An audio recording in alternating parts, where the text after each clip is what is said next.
Bonjour à tous. Ah, nouvel épisode de 5.1, ou l'épisode 8 de mémoire. On commence à essayer d'avoir une routine. On sait déjà sur quoi va tomber les prochains épisodes, vu que je les ai lancés au dé et fait aléatoirement le choix. Faudrait que je vous montre un jour le tableur. Bon, au pire, voilà.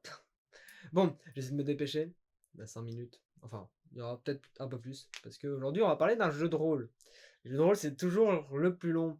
En tout cas de préparation. Même si on n'a eu qu'un pour l'instant sur la chaîne, je vous assure que résumer un jeu de rôle, parce que j'ai envie de vous parler de la fiche principalement, vu que c'est ce que je fais le plus avec sûrement ça de fiches, au bout d'un moment. Vous voyez pas le bas, mais c'est parce que je ne peux pas le montrer, c'est trop. Mais en tout cas, bref.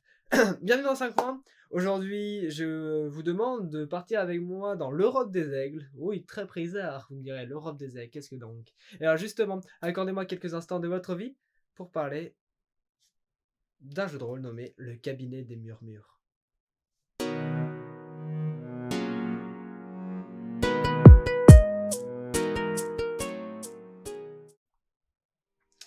Et donc, Le Cabinet des Murmures. Ce bouquin est sublime. Le jour où je l'ai acheté, c'était littéralement... Il était filmé parce que beaucoup de jeux de rôle sont filmés, mais c'était littéralement... il est beau. Il est assez simple en soi, mais bon. Le cabinet des murmures... Ouais, oui. Le cabinet des murmures, qu'est-ce que c'est? C'est un jeu de rôle, comme vous l'avez compris. Si vous avez besoin de voir ce que c'est un jeu de rôle, cherchez, tapez, vous trouvez très rapidement. Ou sinon, regardez la vidéo sur Saint-Baroum. Je crois que j'ai expliqué ce que c'était.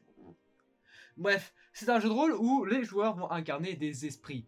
Des esprits qui évoluent dans le monde particulier de l'Europe des Aigles. En réalité, c'est une Europe chronique du 19e siècle où Napoléon aurait réussi sa bataille contre la Russie. Il aurait réussi complètement sa guerre en fait. Il aurait conquéri toute la Russie jusqu'aux îles britanniques. Donc faisant de la France indirectement le pays le plus puissant au monde. Rien que ça. Bref, l'Europe des aigles, les esprits, plutôt les murmures, c'est ce que vont incarner les joueurs dans le cabinet de murmures, ou justement le cabinet de murmures, qu'est-ce que c'est là où ils se rejoignent dans le corps, enfin, en fait, pour être exact, ils se rejoignent dans le même corps que tout le monde. C'est assez compliqué à dire parce que il n'y a qu'un seul corps pour plusieurs esprits, vous en doutez. Les joueurs incarnent des esprits, donc des morts, qui vont tous se réunir, vont pas aller dans l'au-delà, vont tous se réunir après leur mort dans un seul et même corps. C'est ça toute la particularité, toute l'innovation de ce jeu de rôle, c'est qu'ils sont tous dans le même corps et donc en plus que soit le corps est déjà mort donc il le faut revivre, soit c'est un médium tout simplement, c'est comme ça tout ça qu'on appelle le corps, le médium qui va accueillir ces esprits et avec son esprit à lui-même. Et donc ils vont se réunir dans le cabinet de murmure, en fait dans une partie de l'esprit du médium, ou de l'âme du médium plutôt, et chacun ayant son propre jardin, sans mauvais jeu de mots, jardin secret, pouvant se retirer à n'importe quel moment du cabinet. Et dans le cabinet, ils voient toutes les actions du corps. Il faut dissocier en fait plusieurs identités en fait là-dedans. Le corps, les esprits qui sont dans le cabinet. Et à n'importe quel moment, l'un des esprits peut dire j'ai envie de contrôler. Et donc, à n'importe quel moment, les esprits peuvent faire pouf, ils prennent possession du corps et deviennent le comédien. En entendant toujours bien sûr les voix des autres esprits constamment. Ils sont tous au même endroit. Et c'est ça toute l'innovation de ce jeu de rôle, hein, c'est qu'on va retrouver dans l'essor du spiritisme, hein, parce que la belle époque et tout, c'est là où le spiritisme est en pleine croissance, pratiquement. Enfin, on est peut-être un peu trop en avant. Le 18e, le 19e étant une grande partie où le spiritisme est pas encore la belle époque. Hein, la belle époque, c'est bien plus tard, c'est le 20e siècle, quoi. Mais en tout cas, voilà. C'est un univers qui donne plein de possibilités et très drôle. Hein.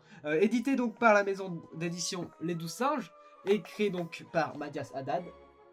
Qui a fait la mise en page et tout, bah, tralala. Bref, c'est un jeu de rôle français qui a gagné le lauréat du prix de création française en 2021 et qui a participé, enfin qui était justement dans les finalistes du Graal d'Or 2022. Mais il a perdu face à l'Empire du Cerisier. À vrai dire, l'Empire du Cerisier, c'est ça quand même. C'est stylé. Mais bon, revenons à notre jeu de rôle où vous incarnez donc ces esprits, ces murmures qui peuvent faire un peu n'importe quoi.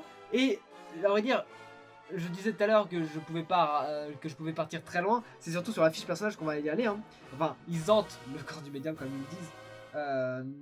Les murmures, on a et là on va directement passer de ce que j'en pense, c'est que dans cet univers, c'est génial, parce que les joueurs ils sont en mode, on est tous pareils, on peut pas. Moi je veux faire ça. Non, tu peux pas, faut que tu prennes la place des comédiens.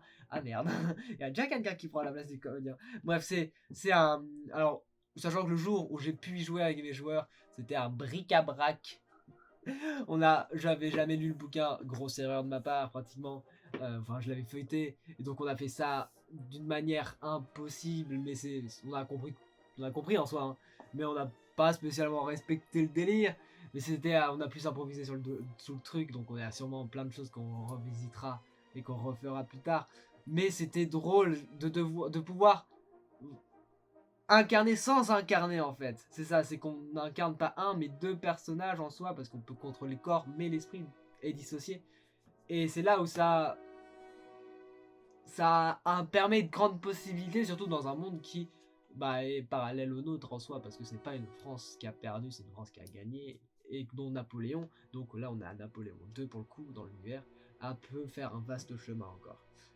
Sachant que les esprits en plus eux-mêmes, ils sont morts, donc ils n'ont pas pu rejoindre l'au-delà, et en plus ils se souviennent pas de leur vie, enfin ou que de partie.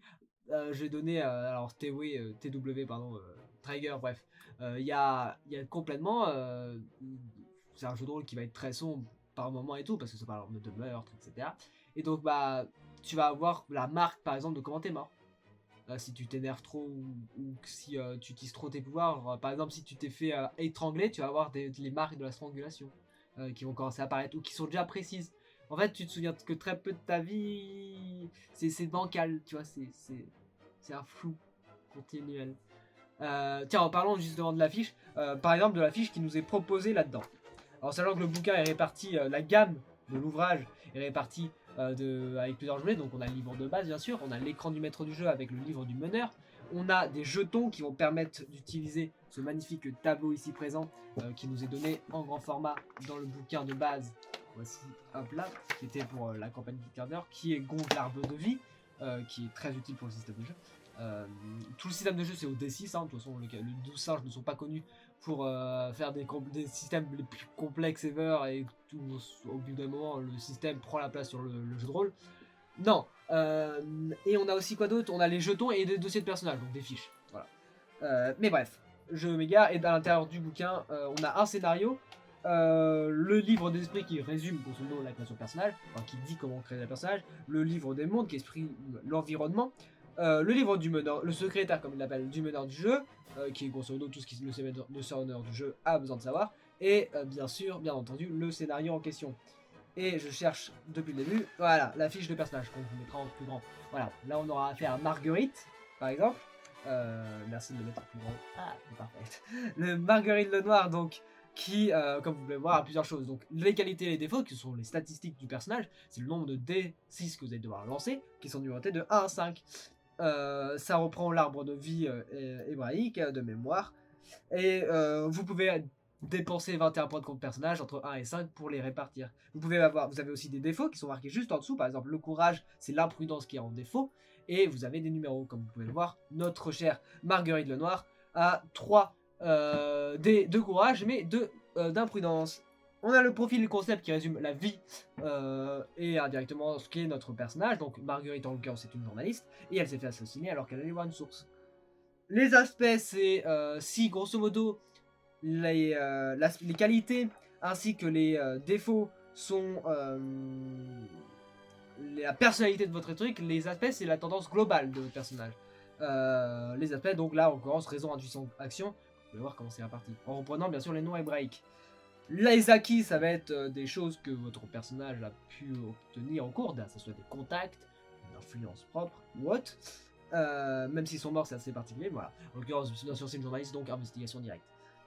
Périsprit, c'est la matière de l'âme. La matière de l'âme, donc ce qui va pas de vous permettre d'utiliser vos pouvoirs, tout simplement.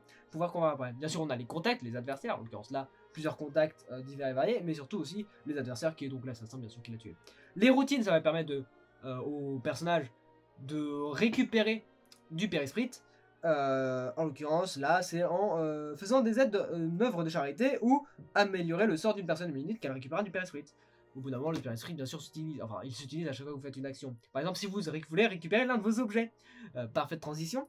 L'un de vos objets, par exemple, notre chère Marguerite, elle a un matériel d'écriture. Si elle veut le faire apparaître, elle veut le matérialiser, alors qu'elle est comédienne, pouf, elle utilise un point de Spirit. Et pour finir, il y a les pouvoirs. Ce qui est assez drôle avec les pouvoirs, c'est que tous les PJ ont pratiquement les mêmes, sauf que vous pouvez les prendre de différentes manières. Et surtout, vous les choisissez pas, vous les lancez au sort. Donc vous lancez un D6, et surtout vous choisissez le nombre de pouvoirs que vous avez. Si vous voulez, il y a obligatoirement 3 pouvoirs d'un niveau, 2 pouvoirs d'un niveau, et 1 pouvoir d'un autre niveau. Et donc si vous voulez prendre par exemple un pouvoir de niveau 1, et ben vous prenez un pouvoir de niveau 1, mais si vous voulez par exemple 2 pouvoirs de niveau 3, vous pouvez, voilà, comme on a fait Marguerite. Et donc ensuite vous lancez les dés, et à chaque nouveau scénario, vous les relancez. Et c'est ainsi que on joue au cabinet des murmures, en tout cas qu'on fait la fiche personnage. C'est vite rapide, j'ai essayé de faire mon mieux et d'essayer de compenser tout ça. Faudra que vous me dites en commentaire si vous voulez que je fasse littéralement une fiche plus ou moins vraiment dans, ou si vous préférez juste que j'en parle rapidement, comme essayer ici, sachant que là la vidéo passe les 10 minutes, donc loupé.